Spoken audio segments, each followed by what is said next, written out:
Assalamualaikum warahmatullahi wabarakatuh. Selamat malam, selamat berjumpa kembali bersama saya Raisa Gani di Podcast Raisa. Kalian pernah mendengar tidak Atta Halilintar atau Deddy Corbuzier yang penghasilannya ratusan juta hingga puluhan miliar? Merek itu adalah kreator konten. Pada kesempatan ini, Podcast Raisa akan menjumpai seorang kreator konten yang hasil kerjanya sering kita lihat di iklan TV, podcast, infografis, dan video-video konten di TikTok, YouTube, Instagram, dan Facebook. Di wawancara ini, kita akan mengetahui apa itu kreator konten, bagaimana cara membuat konten, pengetahuan atau keterampilan apa yang harus kita miliki untuk menjadi seorang kreator konten, dan kendala apa yang mereka hadapi sebagai kreator konten, serta berapa penghasilan mereka yang mereka peroleh sebagai kreator konten. Sebagai narasumber, saya perkenalkan Bapak Afriyadi Jamburi, seorang kreator konten dari Facebook Profesional. Assalamualaikum warahmatullahi wabarakatuh. Selamat malam Pak Afri. Waalaikumsalam warahmatullahi wabarakatuh. Sebelumnya saya ingin mengucapkan terima kasih atas kesediaan Bapak dalam wawancara ini. Nah, Pak, apa pekerjaan atau profesi yang sedang Bapak lakukan saat ini? Ya, jadi saya adalah seorang kreator konten seperti telah disebut sebelumnya, Atta Halilintar, Deddy Corbuzier, Porsche Diamond, itu semuanya adalah seorang kreator konten. Banyak orang yang belum memahami apa itu kreator konten, apa yang mereka hasilkan sebagai kreator konten. Bisakah Bapak menjelaskannya? Baik, terima kasih atas pertanyaan yang baik sekali. Jadi, seorang kreator konten itu adalah orang yang membuat dan kemudian membagikan konten-konten, baik itu berupa video, foto, tulisan, iklan pun yang kita sering buat itu dibuat oleh seorang kreator konten. Kemudian setelah dia buat, dia akan bagikan ke platform digital, misalnya Facebook, Instagram, kemudian juga mungkin juga TikTok, YouTube yang mungkin telah banyak kita kenal. Wah, menarik ya. Nah, Pak, untuk membuat konten, bagaimana sih proses kerja yang harus dilakukan oleh seorang kreator konten?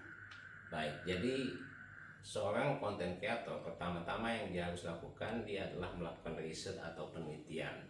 Jadi seorang konten kreator itu dia harus mengetahui sekali isu-isu yang sedang tren di Indonesia saat ini seperti pilkada dan sebagainya. Nah, setelah dia melakukan penelitian, maka dia harus mencari ide-ide yang kreatif untuk membuat konten itu. Setelah itu dia harus menuliskan ide itu dalam sebuah konsep atau kontennya itu. Kemudian pengambilan, misalnya kalau dia membuat video, maka dia akan membuat pengambilan foto atau video dari konten tersebut. Setelah itu dia harus melakukan editing untuk penyuntingan lah, kalau dalam bahasa Indonesianya itu editing atau pengeditan untuk foto atau video yang dia buat. Setelah selesai, maka mereka akan membagikannya di platform-platform digital tadi yang telah saya sebutkan. Setelah itu, tidak hanya sampai di situ saja, dia juga harus melakukan analisis terhadap konten-konten yang dihasilkan, apakah orang menyukai atau tidak. Dia harus juga melakukan evaluasi, apa kekurangan dan kelebihannya. Demikian. Nah, menurut Bapak, pengetahuan apa atau keterampilan apa yang harus dimiliki untuk menjadi seorang kreator konten? Ya, jadi hal yang utama itu adalah kemampuan untuk imajinasi yang kreatif. Selain itu, dia juga harus mempunyai kemampuan untuk menulis. Ada istilah namanya copywriting, jadi kemampuan menulis. Selain itu, dia juga harus mampu untuk atau punya kemampuan dalam video fotografi ataupun videografi. Kalau misalnya dia membuat sebuah iklan ataupun banner atau spanduk ataupun misalnya informasi-informasi yang ada di dalam sebuah pamflet ataupun dia harus mempunyai kemampuan yang namanya desain grafis. Selain itu, seorang content creator juga harus punya kemampuan ilmu komunikasi, berbicara di depan umum. Seperti contohnya adalah yang mungkin kita sangat tahu, Deddy Corbuzier, itu kemampuan untuk berbicara di depan umumnya sangat meyakinkan sekali. Demikian ya. Nah, menurut pengalaman Bapak, kendala apa yang harus dihadapi oleh seorang kreator konten? Baik, jadi berdasarkan pengalaman yang telah saya alami, biasanya seorang content creator tuh seringkali kehabisan ide kontennya. Juga dia kesulitan dalam menuliskan keterangan pendek untuk konten-konten yang dia buat. Itu biasanya dalam istilah kreator konten itu disebut dengan caption.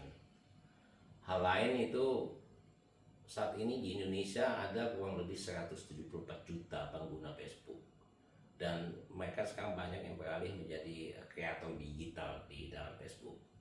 Sekarang itu persaingannya ketat sekali. Yang tadinya ada di TikTok malah sekarang mulai beralih ke Facebook, sehingga persaingan sangat ketat. Jadi kita harus benar-benar bisa menghasilkan yang sangat menarik.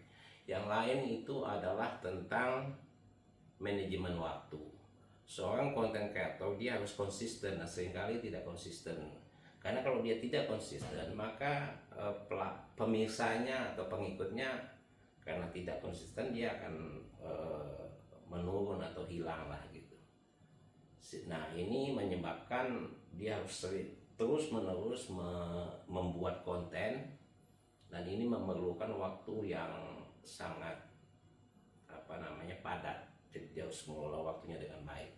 Yang lain kadang-kadang adalah soal pelanggaran hak cipta. Kadang-kadang untuk menciptakan sebuah konten kita perlu musik, dan ini seringkali pengetahuan tentang hak cipta ini tidak banyak diketahui, sehingga pas mereka menghasilkan sebuah konten ternyata itu adalah musiknya itu milik orang lain. Nah, ini di Facebook terutama ataupun Instagram itu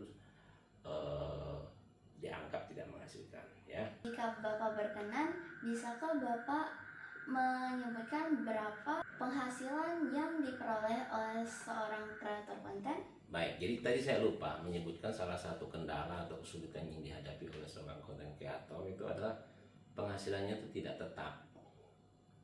Kadang-kadang tinggi, kadang-kadang rendah, itu tergantung kepada menarik tidaknya konten yang dia buat, sehingga kalau kontennya menarik itu akan banyak menghasilkan tanggapan atau reaksi, dan semakin banyak tanggapan, komentar orang dan sebagainya, maka semakin banyak pula iklan yang ada di dalam konten tersebut. Nah, itulah yang didapat oleh seorang content creator.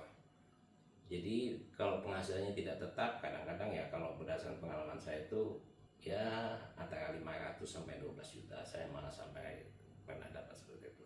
Tapi kalau konten-konten yang sudah terkenal seperti Deddy Corbuzier, mungkin Post Diamond, mungkin ada pernah dengar karena itu. Ya. Nah, itu malah mereka bisa menghasilkan sebulan antara 200 juta sampai dengan 19 miliar sebulan. Jadi bisa dibayangkan lah, sebenarnya seorang content creator tuh kerjaannya sangat menjanjikan kalau dikerjakan dengan sungguh-sungguh. Oke, terima kasih atas jawabannya Bapak. Saya yakin dengan jawaban Bapak, para pemirsa bisa dapat terbantu dan bisa menjawab pertanyaan yang saya sebutkan sebelumnya. Terima kasih Pak Apriyadi sudah bersedia untuk menghadiri podcast Raisa hari ini. Baik, sekian podcast dari Raisa. Nantikan podcast selanjutnya dengan tema dan narasumber yang lebih asyik dan lebih keren. Assalamualaikum.